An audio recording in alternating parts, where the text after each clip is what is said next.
Hey guys, 7WWE Rocks here. Thank you so much for joining me for Ring of Honor Best in the World review. The event ended, say 10 minutes ago.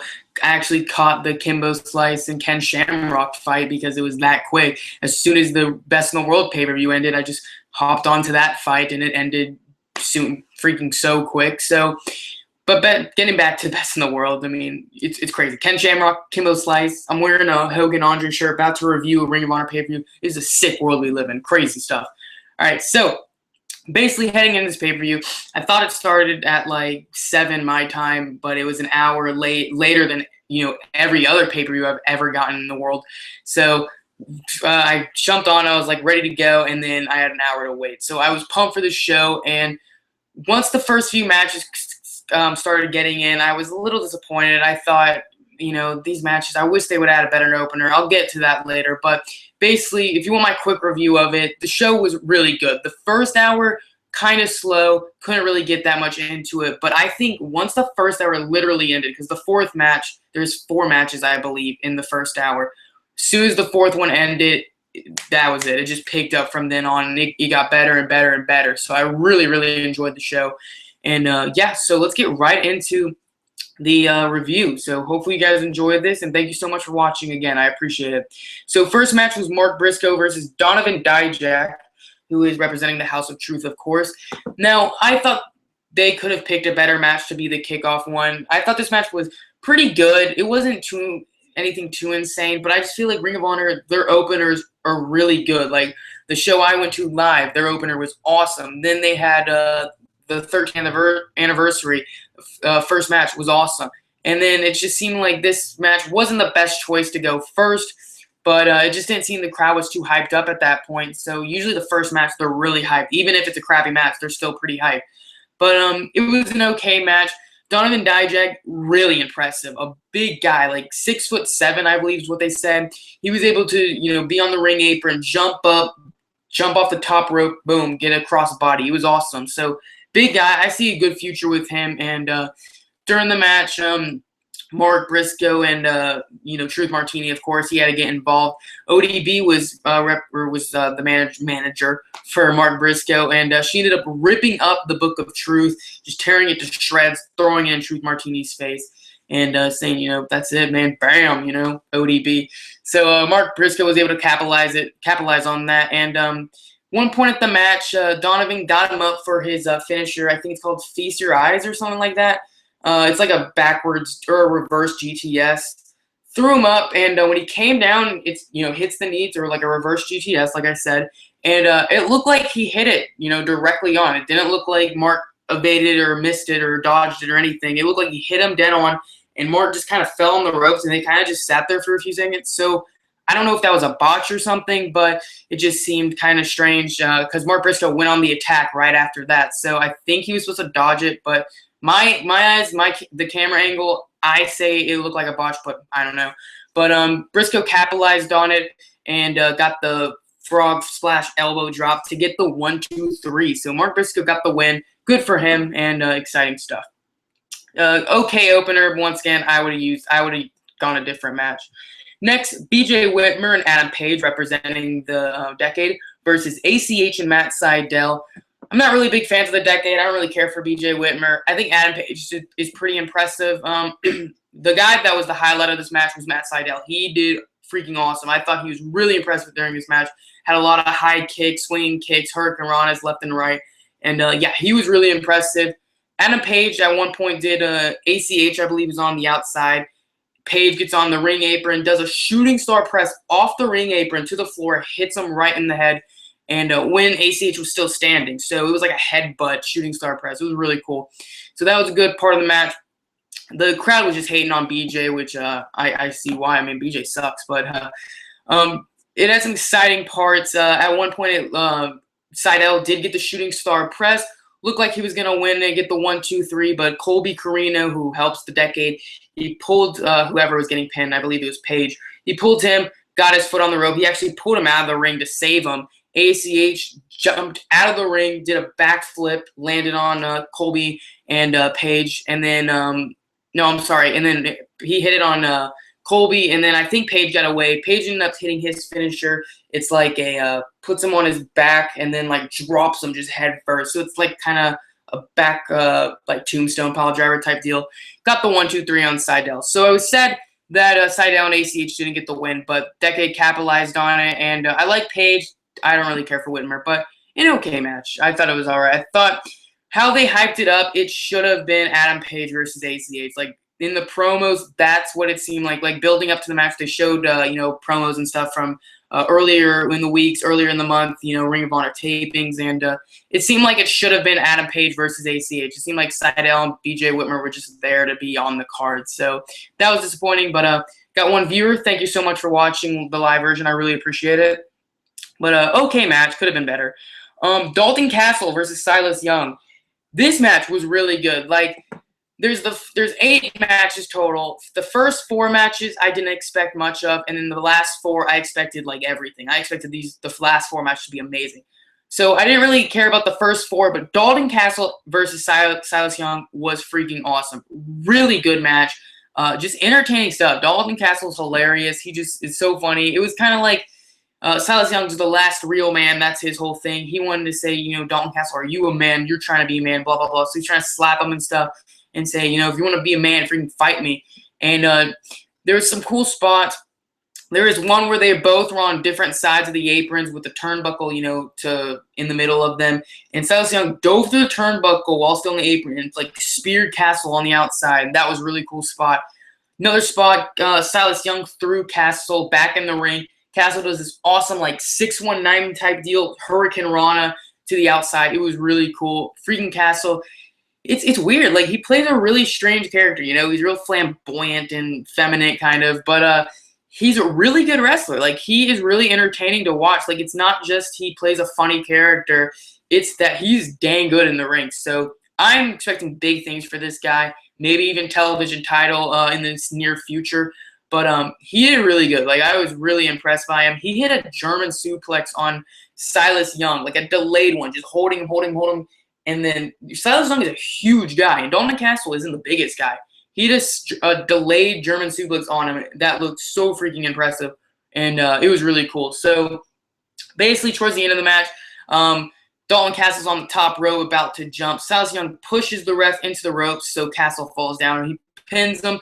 But the ref's like, no, you just push me. I'm not going to pin it. I'm not going to count the pin. Get up. So when he's getting distracted with what Silas Young throws the ref in the corner, that's pissed off. Dalton Castle low blows him, rolls him up, 1, 2, 3. So that was a fun match. Really good. Like I would definitely check it out. Maybe even skip the first 2 matches. But yeah, this match really, really good. I was blown away by this. Very impressive stuff from Dalton Castle, especially. Silas Young's always good, I think, but Castle, really good job. And after the match, basically the Tate twins, the guys that like below Dalton Castle and stuff. Whoa, that's bad. Not that way. They have the feather things, and sorry, keeping it PG. All right, so when they were out to congratulate him, one was still in the ring while the others got out, while Dalton and the other got out. So Silas Young grabbed him, hit like a spinning RKO type deal, spinning cutter, and he got the last laugh. So that was a really good match, and like I said that a bunch. So very good match. Really impressed by Dalton Castle. Good things to come from him. Next, Cedric Alexander and Caprice Coleman versus War Machine. This match was very quick. Cedric, as soon as the match started, he just blindsided War Machine, started attacking him. Basically, the idea of this whole match was Cedric wanted to be a heel. Caprice Coleman did not want to be that heel. He wanted to be the face. He wanted to be a good guy and not blindside attack War Machine. But once they had blindsided them and they were on the attack, they were doing high-flying stuff all out of the ring. Like Caprice Coleman did this amazing move. War Machine was on the outside, and Caprice stood. He was still in the ring, like his back towards them, and he stood on the second rope, bounced himself over, did a moonsault. So that was a really cool spot, and just really fast pace. And but once War Machine they got rolling, so they hit like a bunch of tag team moves. And Cedric was just wanting to tag. Finally gets in the ring, grabs a wrench, asks for a tag. He has that wrench, the one that he hit Moose with and beat Moose's streak earlier last week on Ring of Honor taping. Has the wrench and says, tag me in. Caprice Coleman says, no, I'm not tagging you in. Put that away. And War Machine capitalized on that, got the win, hit a finisher, tag team move, I don't know what it was, but got the win. And Cedric stared at him. It looked like he was going to hit him with the wrench. He was like getting all pissed off, tucked it in his tights, picked him up and said, "We're done. I'm done with you," and left the ring. So the announcers were like, "Oh, that's good. He didn't hit him with a wrench, but he quit the tag team." So, okay, match. For what it was, the storyline-wise, it was perfect. That's War Machine needed the win. Cedric gets the heel kind of moment, and Caprice Coleman's just there. So moving on. This is when the show really picks up. Like, I know I said the first 4 matches weren't very good. Dalton Castle versus Silas Young was really good. First hour, not the best. Next 2 hours, freaking awesome. So next we have Michael Elgin versus Roderick Strong versus Moose in a #1 contenders match. And they announced it on commentary. They said, getting word from the back, at Death Before Dishonor in July, whoever wins the #1 contendership, that's when they'll face the world champion, whoever it will be, Lethal or Briscoe. So, moving on to the match. Great stuff. Moose did a Dusty impression and did a little tribute to him, did the elbows, and that was awesome. Freaking the fans marked out with that. Elgin always impresses me. Like, he is absolutely insane. Like, I know I shouldn't say that because everyone hates Elgin for some reason, but Elgin's amazing. So, he put Moose in a suplex and kept him there for 30 seconds. Moose. Like, I'm just blown away by that. He hit a delayed German suplex that was insane because he's freaking Elgin. He's crazy. And there's one part in the match. It was towards the end where he powerbombs Moose, picks him up to do it again, like lifts him from the ground, and then his legs kind of buckle. So it's like, oh, crap, he's about to drop him and break his neck. His knees buckle, and he, like, holds it in, like, a dead sit-out position, just holds it, brings him back up, and then finally hits it. But for, like, a good 5-7 seconds, I would say, he's just holding him in a crouch position and then picks him up and power bombs him. It was insane. Elgin's awesome. They did a bunch of dives and stuff and cool spots. Moose got power bombed into the turnbuckle by Elgin, and then jumped at him, speared Elgin again. So that was cool. Good moment. And Roderick Strong ended up picking up the win at the very end. He got a what did he get?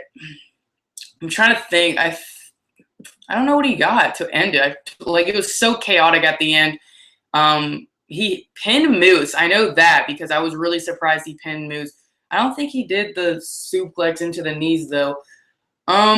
I don't know. I'm sorry. I forgot the finish to the match, but Roderick Strong got the win, and I was really surprised by that. I thought Moose was going to win it, but Strong ended up getting the win, so that was cool. But, I apologize, guys. I totally forgot the ending to the match, but it was awesome and a good match, good triple threat. I think everybody was really impressive, everyone in that match. So after that, Vita Scott, I think that's how you pronounce her name. She came out and, or she was already there because she's with Moose, and she's like, Moose, you suck. So she slaps him, and he looks like he's about to spear her when Cedric Alexander comes down, hits Moose with the wrench, and then walks away with Vita Scott out of the building, So Cedric is now with Scott, and he is a big-time heel. So that was cool, and I'm very excited to see where they go with this. Is Moose going to, fight Cedric Alexander? I don't know, but I'm excited for that, and a really good match. So once again, sorry, I forgot to finish. I apologize.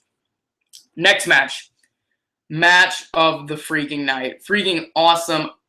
It was Bullet Club versus the Kingdom in an insane match. Now, Bullet represented by AJ Styles and the Bucks. The Young Bucks versus the Kingdom, Adam Cole, Michael Bennett, Matt Taven with Maria Kanellis. So, awesome match, and it was just hilarious. Like, it just seemed like they were having such a good time in the ring. The Young Bucks, they seemed like they were having so much fun, and that wasn't even like wrestling. It was just them having fun. So, basically, the match, like how they started, they did the Code of Honor. You got to shake your hands to begin the match, and the teams get closer to each other, and at the same time, the Kingdom does the Four Horsemen right before they're about to shake hands, and Bullet Club does Suck It right before. So no one's shaking hands. Screw that.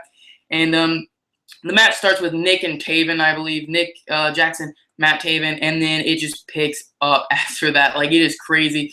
Nick gets on the middle or Nick's laying on his back in the middle of the ring, and Taven goes to kick him, and Nick just goes, suck it. And then he does it again, and just does it again. And then everyone just keeps trying to elbow him on the ground and missing, and he's just doing suck it, suck it, suck it, suck it, suck it. And it was pretty funny. And then like the Young Buck Styles, they're all just doing suck it in the middle of the ring. And it was like at one point, all three of the Bullet Club were on the ring apron with the Kingdom on the outside. So they all do backflips, miss. The Kingdom roll, dodge all of them. Everybody misses. And then the Kingdom super kicks all the Bullet Club. So that was a really cool spot. Trying to think of others. It was crazy. Like, we had seen stuff from other shows. Like the finish itself was from that one show where they versed ACH, Cedric, and Matt Sydal, I believe.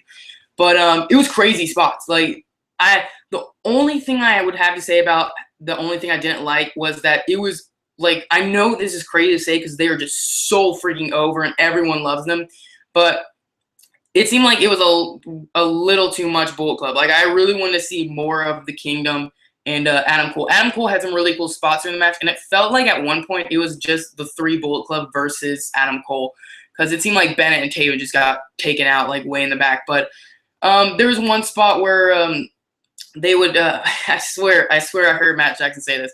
They had someone in the corner. Nick's on the outside. Matt's in the ring. So Matt runs towards him, and he's in the Taven, I think. He's in a seated position.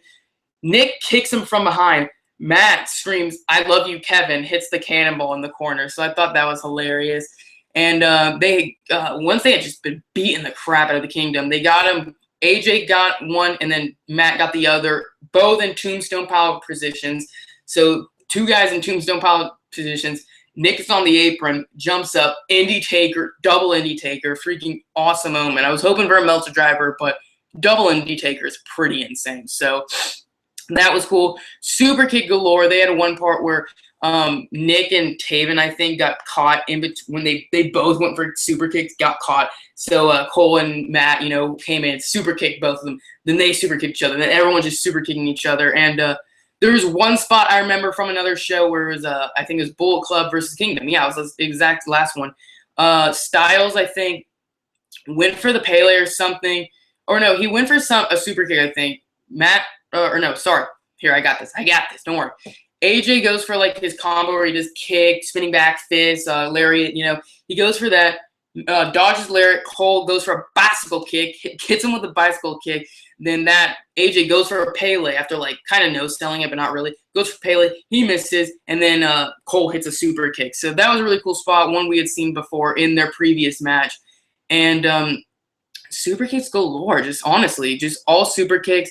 And then Marie Canales gets involved once again. And remember, the last time she was in the ring with them, she got a triple super kick. So we're thinking that's going to happen again. No, AJ grabs her by the hair, pulls her in the ring, and Maria is like, screw that. Slaps him, just totally slaps him. He turns around back towards her and looks at the Young Bucks, jumps Pele while they super kick her. So it was a double super kick into a Pele. So that killed Maria. So Bennett was, just gone with her. Taven's gone. Cole it was him against the Bullet Club, basically. It was just him going for combos, trying to get some pinfalls, and he got a really sick combo. I forget like how it's the match was crazy. You gotta watch it. But just crazy combo. AJ got a powerbomb into the corner while the Bucks did enziguris to the back of the head. That was a really cool spot. But the finish we had seen before. I'm not like hating on that, but I was like, man, we saw that before, and it was a little different. It was the exact finish from Cedric, ACH, and Evan Bourne, or Matt Sydal, the one I was talking about earlier. It was basically AJ went for like the backflip into the inverted DDT. He got that, but he picked him up, put Matt into position so Matt could get the tombstone. Then AJ throws Nick up in the air. Nick hits the pile driver.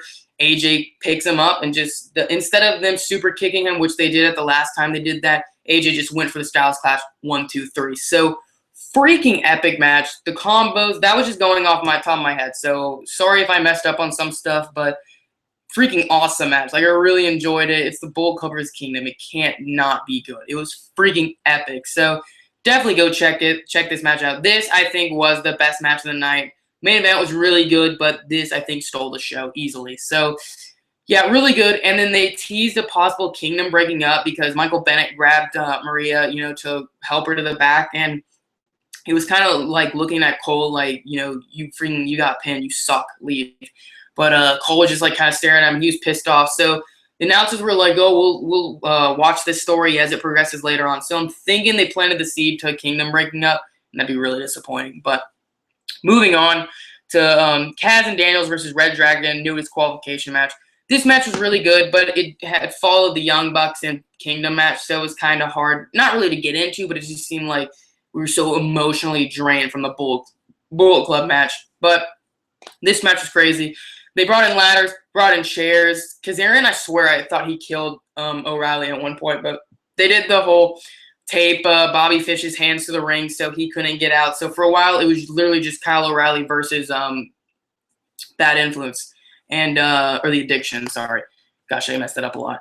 Yeah, so it was basically that. They did one spot that was really crazy. They had the guardrail, a piece of the guardrail put onto two chairs, and then they did a crucifix power bomb to Kyle, and it looked like it just freaking killed Kyle. And they did that. That was really cool. And I'm trying to think of other combos they did. It was just an all-out war, basically. No tables. I was kind of disappointed with, there's one spot in the beginning of the match that was really cool. So the arena was a walkway, stairs, and then a walkway to the ring. So basically, Kazarian's on the top, the first walkway, and then so there's still stairs and then another walkway. So the Kaz or Christopher Daniels and someone's fighting. So Kazarian runs, and I think Kyle backdrops him. So he does a complete backflip or a front flip, whatever. Lands on all of them. So that was a really crazy spot. That looks terrifying. I don't think I'd ever be able to do that. And well, that's because I'm a sissy, but still.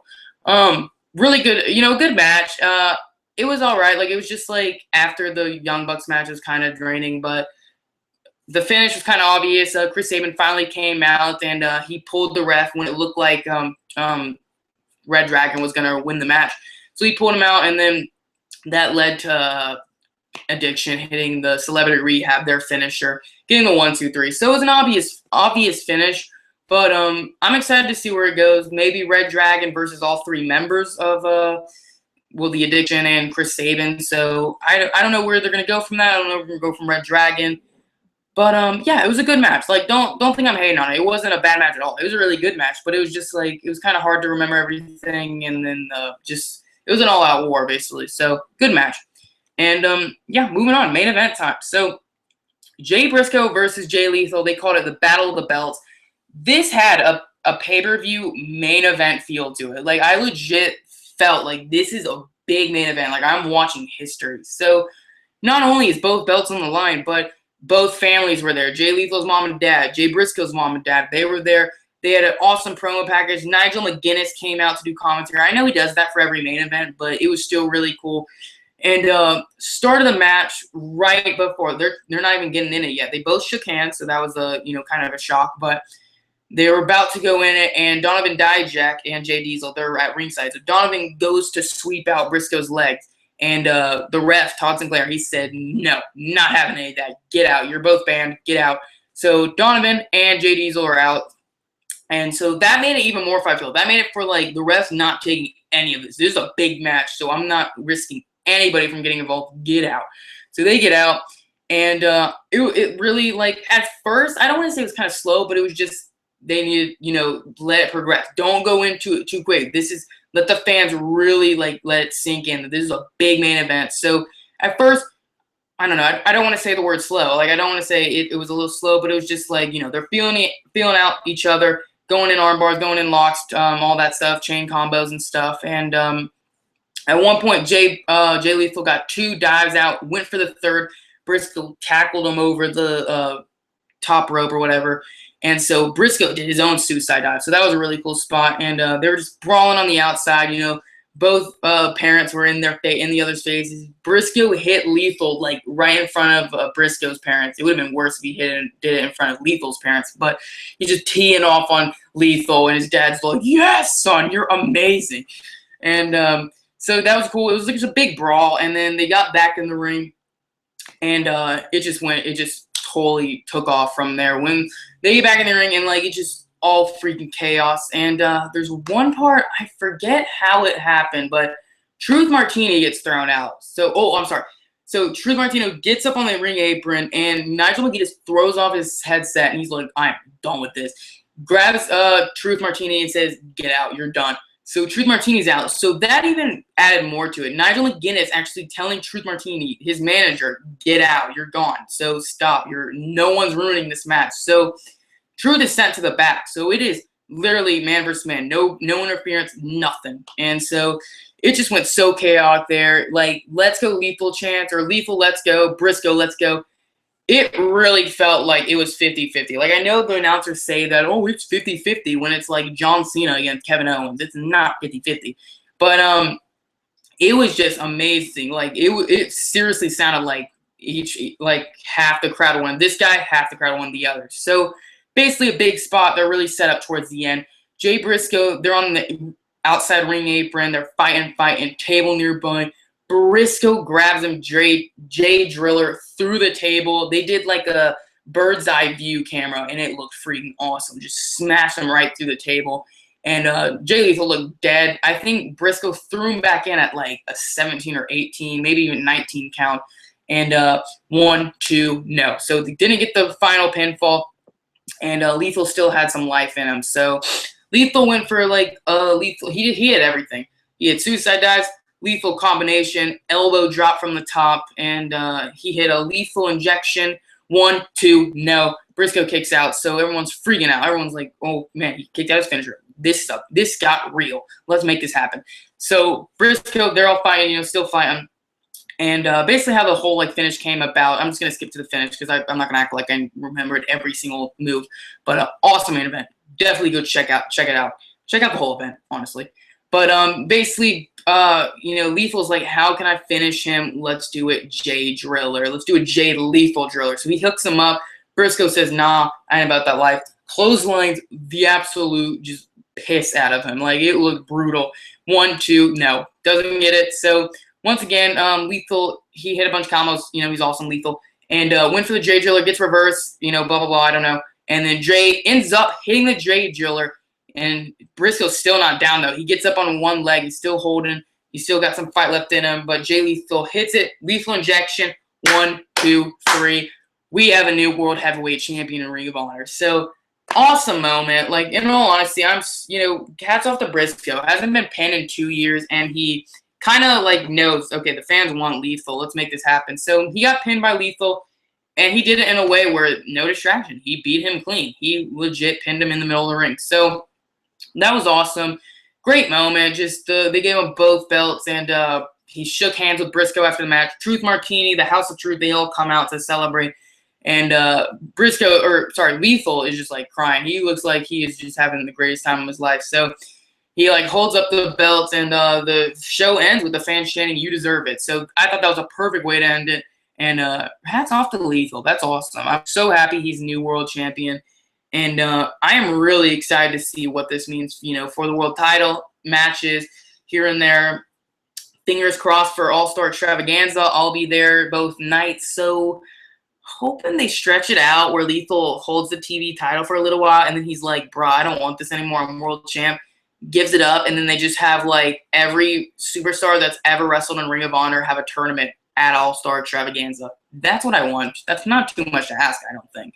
But great event. Like, it was a really good event. First hour, not really that good. But Dalton Castle versus Silas Young was a really good shocker. That match was awesome. But first hour, I could see people saying it was kind of slow. But next 2 hours, freaking awesome. It was a great event. So definitely recommend checking this out if you didn't. Hopefully you enjoyed my review. Like, comment, subscribe, all good stuff. I had like 5 viewers at one point. That's a really good viewing thing for me. So I have 3 viewers now. Thank you so much for watching. I really do appreciate it. And let me know any advice or anything. Sorry I forgot some stuff. I'm not perfect. But thank you so much for watching. Like, comment, subscribe, all the good stuff. Follow me on Twitter at 7WRocks. Ring of Honor is awesome. Ring of Honor is professional wrestling at its finest. So thank you so much for watching. And as always, have a great night.